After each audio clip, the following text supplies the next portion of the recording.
¿Qué tal, estudiantes de segundo año de secundaria? Sean bienvenidos a una clase más de nuestro curso de educación cívica. El día de hoy vamos a aprender acerca de lo que viene a ser la seguridad ciudadana. Pero esto le vamos a dividir en dos temas, el del día de hoy y el de la próxima clase. ¿Qué entendemos entonces por seguridad ciudadana? Pues bien, la seguridad ciudadana describe un estado de la sociedad en el que sus miembros viven respetando un marco legal resguardado por el Estado, lo cual les permite gozar libremente de sus derechos y libertades fundamentales.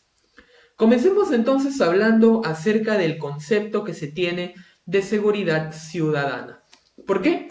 Porque mucha gente piensa de que la seguridad ciudadana viene a ser un asunto privado. Por ello, opta, por ejemplo, por enrejar sus casas, utilizar cercos eléctricos, crear urbanizaciones de acceso restringidos o llegar a pagar a algunos vigilantes particulares. Sin embargo, como esta seguridad ciudadana va más allá de ser un asunto privado, el Estado, junto con la colaboración de la ciudadanía, debe de llegar a emprender acciones para que de esta manera se pueda generar una convivencia pacífica. Por lo tanto, la erradicación de la violencia y la utilización adecuada de las vías y espacios públicos es responsabilidad tanto del Estado como de la ciudadanía. Veamos entonces cómo es que fue cambiando este concepto de seguridad ciudadana. Este concepto ha ido variando a lo largo del tiempo. Por ejemplo, hacia finales del siglo XVIII, la Declaración de los Derechos del Hombre y del Ciudadano introdujeron la idea de un orden público. ¿Esto por qué? Como garantía y límite de una determinada libertad.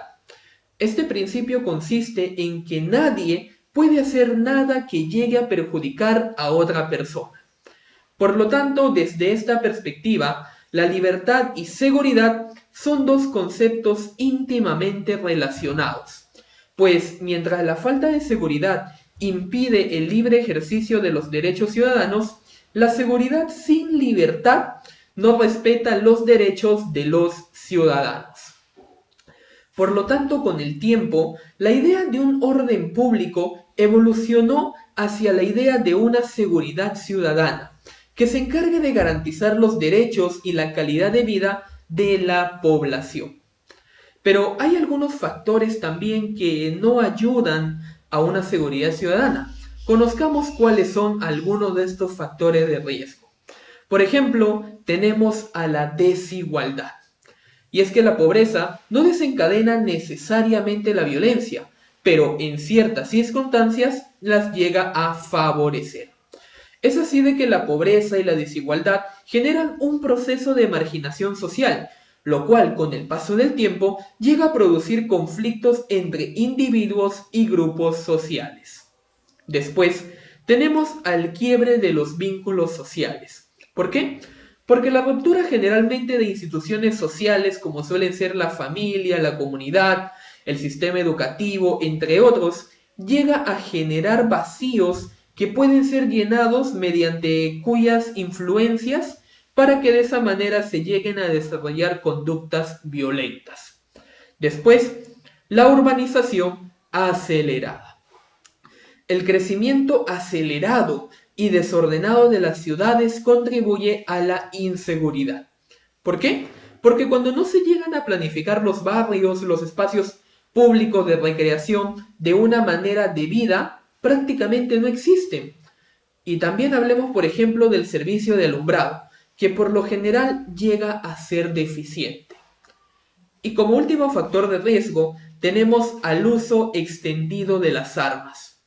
Esta práctica llega a generar escenarios violentos, sobre todo en determinadas sociedades que no establecen restricciones acerca de su uso.